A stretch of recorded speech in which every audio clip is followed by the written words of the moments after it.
The United States and Cuba have been at odds since the late 1950s, but having just re-established diplomatic relations, the two countries are trying to forge a new relationship that will promote trust and cooperation between these two historically antagonistic governments. Join us as two Central Floridians talk about the history of U.S.-Cuba relations and the future of the rapprochement. Next on Metro Center Outlook.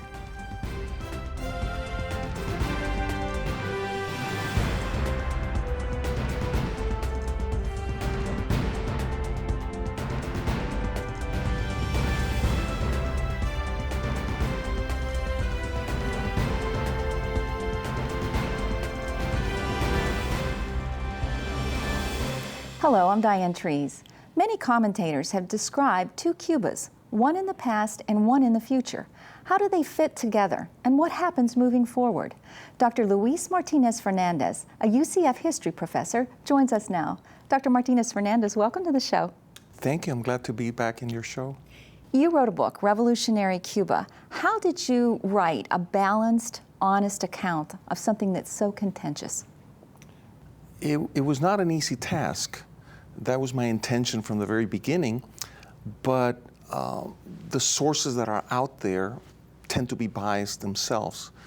And when I set out to write this book, I said, I want to write an honest and balanced book which contrasts, unfortunately, with the bulk of the writing on Cuba that is out there. How long did it take you? All told, research, writing, reflection, publishing, almost a decade. Yeah, I'm not surprised. It's a wonderful book. You talk in the book about two Cubas in 1959, one in the past, one in the future. Would you describe Cuba today the same way, and what did you mean by that? Yes, Cuba is a very complex society. Few people know that.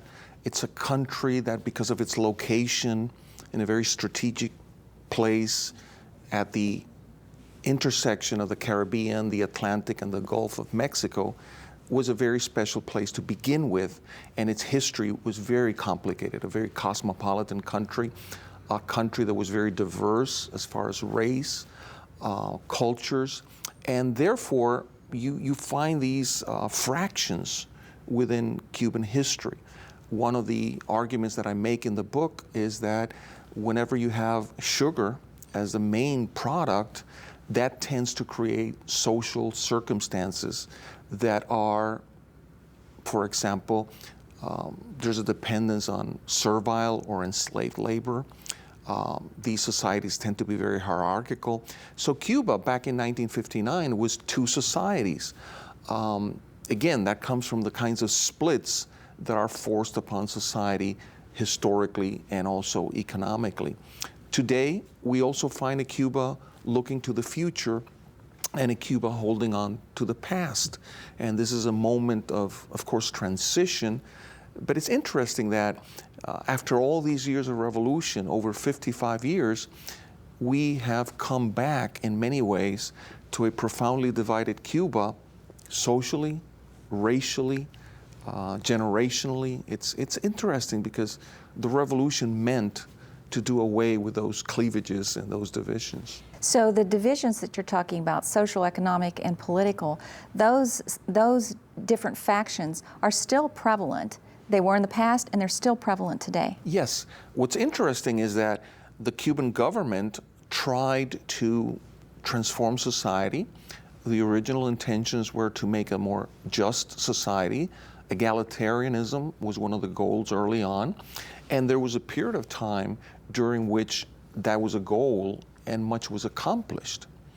Now, if we move forward, beginning in around the early 1990s with the profound economic crisis, many of those accomplishments are being pushed back.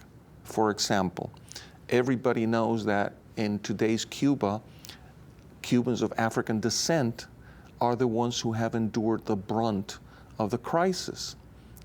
So that's no progress. Everybody knows that Havana continues to be the privileged location. While the revolution did much in terms of equalizing, because of two factors, I would say, the economic crisis that began in the early 1990s and has not finished, and also because the revolutionary leadership became exhausted ideologically, and they were thinking more about retaining power than holding on to the original revolutionary values, I should say, many of which were very laudable. You talk in the book about the Castro regime. Through the years, there have been periods where entrepreneurism, small business ownership has been allowed, only to be taken away again as policy changed. With a resurgence of entrepreneurship now in Cuba, do you see this as a lasting trend, or is this still an aura of uncertainty? Well, that's a very good question, because the revolution has gone through numerous phases. What I and other students of the Cuban Revolution call a pendular revolution, which starts with a moment of idealism, then reality sets in, there are pressures from the outside world, holding on to power becomes more important, so you move towards a pragmatic moment, and then there's a swing back to idealism. And Fidel Castro, personally, a lot of people don't like a history of the revolution that pays attention to Castro's leadership, but you can't tell that history without knowing that Fidel Castro had the power single-handedly to say, well, now we're going into a more entrepreneurial phase. Now we're going back to idealism, the battle of ideas, for example. And as far as the present, one of the things that I state in the book is that the only one who could move the pendulum towards another idealistic phase, because now we're in a very pragmatic phase under Raúl Castro, was Fidel. And then also, the Cuban people have been burned after 55 years of this swinging back and forth. There's no way of bringing the young generation back in line in terms of supporting idealism. With the restoration of diplomatic relations, we still have the embargo in place, but with this part coming along, how do you see the Cuban citizen, the average person, their lives changing in the next few years? Will it make a difference? Well, yes. Historically, the embargo, which has hurt the Cuban economy to a certain extent, that is true, has been used as an excuse for the shortcomings and even the lack of democracy in Cuba. Che Guevara, back in the mid-1960s, said, the embargo is not our biggest problem. We are our biggest problem. And what I see is, of course, when there's a coming together of these two countries, there will be some improvement. My question is, and my issue is, are we talking about an improvement such as in China? We have a lot to wait and see what's going to transpire. Will it be like what has transpired in China? Well, I don't think so. And I say this quite often. Cuba is not China. Cuba is very unique. Cuba is very unique. Cuba had a history of patriotism. Hundreds of thousands of Cubans died for their independence. It's a very proud country. It's a country that has not enjoyed democracy for long, except for about 8 years in the 1950s and 40s. But Cuba is a country that had people, patriots such as José Martí, liberals with great ideas about democracy. I don't find that in China. I don't find that in Chinese culture, which is a culture of despotism. So I'm weary of those types of comparisons because Cuba is not China. How do you think, with your trips that you've made to Cuba and all that you know, what is your perception of how do the Cuban people feel about closer ties with the United States? Generally, Cubans are for it. They see only good things happening. I agree with that. They have not had a quarrel with the American people. The quarrel has been between two governments and very hard-headed leaders of both countries. So they embrace this. They see this as positive. It's a movement in the positive direction. Now, how much will it yield? How fast will this happen as far as improvement for the average Cuban? That is yet to be seen. With so many Cuban Americans in Florida, How is this impacting our state? How do you see this with culturally or economically? Well, yes, there's an opportunity. Of course, Cuba is opening up. Cuba is a big country. You have cruise ships companies already from other nations doing business there. American cruise ship companies may do that very soon. It's a big island. I mean, you can have a Caribbean cruise just going around Cuba and its many ports. So there's a possibility for collaboration between Florida and Cuba as far as how the tourism is coordinated. There's also a possibility of competition. And unfortunately, Cuban workers get paid very small amounts of money. The average Cuban who's working, even for a foreign company, makes $20, $30 a month. And that's a definite advantage. Amazing. With the chronicle that you have done with Cuba over the years, the decades that you have studied, would you say that the revolution is coming to a close, or is it simply evolving into a new phase? Yes. Well, there's a good definition that social scientists have for a revolution. And revolutions happen suddenly. They bring about dramatic change. They turn the world upside down. Whoever was in power is no longer in power. Another group of people are in power. My understanding is that beginning around 1968, 1970, when the Cuban government began to embrace the Soviet Union and the dictates of the Soviet Union, that's a time when the accomplishments of the revolution began to be moved backward.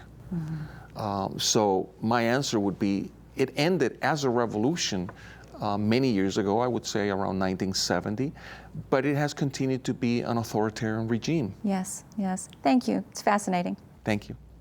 When we return, we'll continue our discussion with a political scientist who's an expert on Latin American politics. Stay with us. We'll be right back.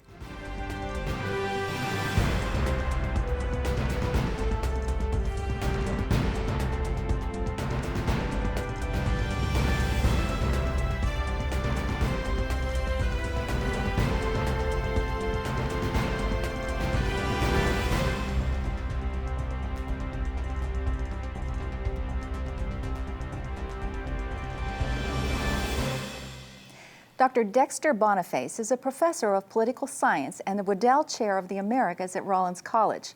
One of his areas of expertise is the promotion of democracy in Latin America. Dr. Boniface, welcome to the show. It's my pleasure to be here. Thanks, Diane. There are many different perceptions of Cuba, but why is it so important to go back and look at the history even prior to the revolution to get a more accurate idea of where the country is now? I think, history matters, and I think like some other cases in the Cold War, like Vietnam or Iran, it is absolutely essential to look at that past history. We had a tendency in the Cold War, I think, to always interpret what was happening abroad in terms of the ideological struggle between the United States and the Soviet Union. But often there were other layers of history behind that colored the revolutionary movements in those countries. Certainly in the case of Cuba, prior to the revolution, the United States was a very important actor in the country, and that had a tremendous influence on the revolution. Going back to the 19th century and the colonial period, we wanted to purchase Cuba. Then we are engaged in the Spanish-American War, and we're occupying Cuba for 4 years, and we have a tight control over their political process with the Platt Amendment in place until the Good Neighbor policy is announced. And then we continue to have a tremendous economic influence in the country, in the sugar industry, for example. So we were very heavily involved in Cuba's history prior to the revolution.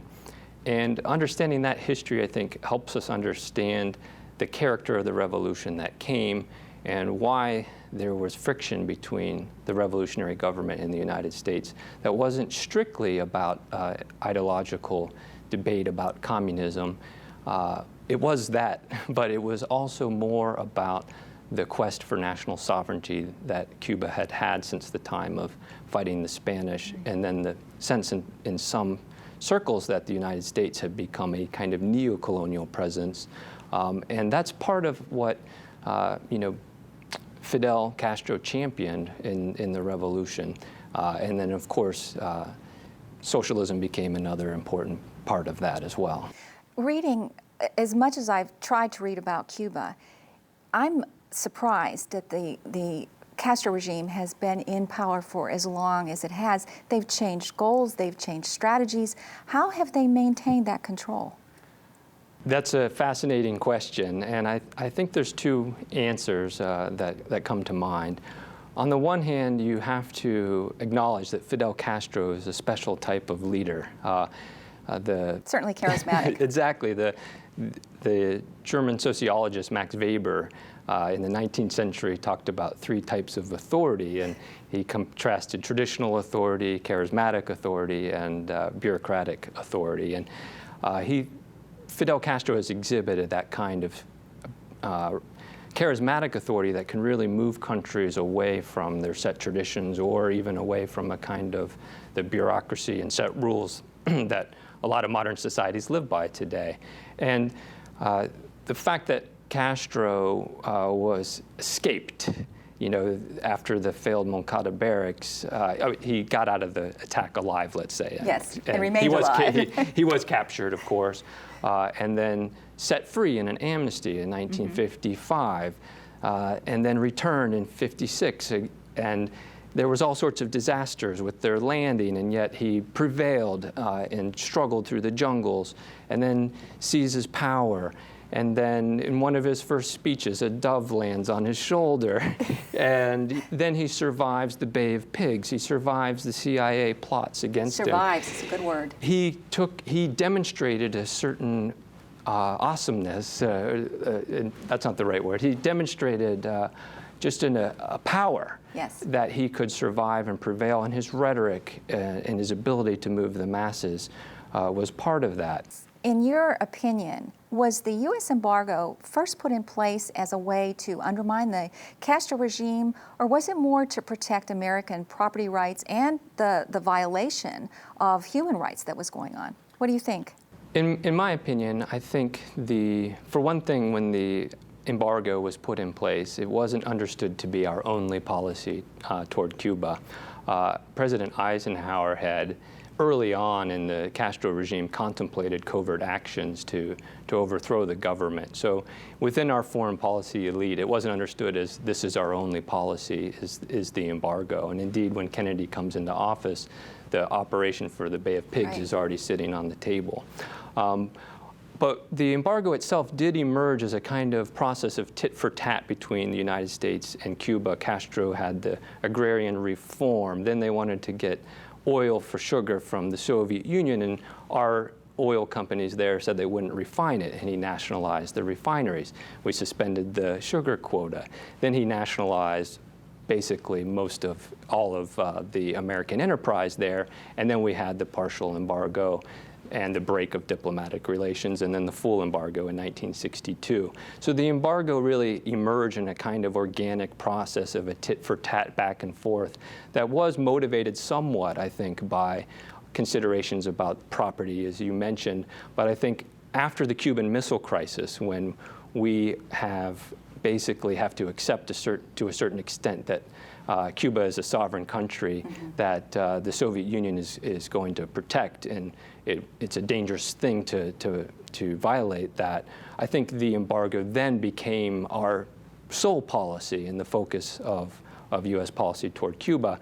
And I think it was understood at that point then to mean this is a tool for containing Cuban influence and for putting pressure to end this regime when other methods have been tried and failed. Right. So it sort of evolved into what we have. So where we are today, what are some of the pros and cons if we would lift the embargo? I think that's a loaded question, isn't it? I think that there are a lot of pros to lifting the embargo. One is for American business and agricultural exporters and investors and American tourists to be able to really participate in this island that's waiting for an economic takeoff from the position it's in now. We know that the Brazilians are helping them build their new port. We know that if you go there as a tourist today, you can stay in a Spanish-run hotel that's part of a joint enterprise with the Cuban government. And I think that's a big upside is if and when the embargo is lifted, if Congress should do that, there's huge potential economic gains between the two countries. I think it's also the interesting question that a lot of people talk about is whether it could contribute to political change yes. in the island. And I tend to think that just the end of the embargo or even the end of communism in Cuba doesn't mean that the country will necessarily become a democracy. But my own opinion is that lifting the embargo would make a democratic transition more likely rather than less likely. And there is some research in political science that kind of backs this up, that the most useful tool maybe in promoting democracy is linkage, economic, geographic, social ties between countries. And the blunt instrument of economic sanctions provides some leverage, but hasn't been shown historically to have much impact in actually moving authoritarian regimes toward democracy. Right. Dr. Boniface, with a lot of the U.S. Officials in favor of lifting the embargo, we have a different reaction for a lot of the officials in Florida who are opposed. Why is Florida of a different mindset, at least for our elected officials? I think the question is about demographics and voters. Obviously, Florida is the home to 2/3 of the 2 million or so Cuban immigrants in the United States. So we have a large population of Cuban Americans here. Yeah, Florida is the place for the Cuban American community. Obviously, New York and New Jersey are important areas as well, but this is where we find them in the greatest numbers. Beyond that, they're very organized. They're a very organized group. Particularly if you look at the immigrants that came before 1990, that came in the sort of Cold War period, they tend to see Cuba and the Cuban realities as very different from American realities. They tend to be tend to vote Republican more and be more politically conservative than some of the newer immigrants. And through institutions like the Cuban American National Foundation, they have mechanisms for articulating their political preferences. They vote more often than some of the newer immigrants that come from the island to Florida.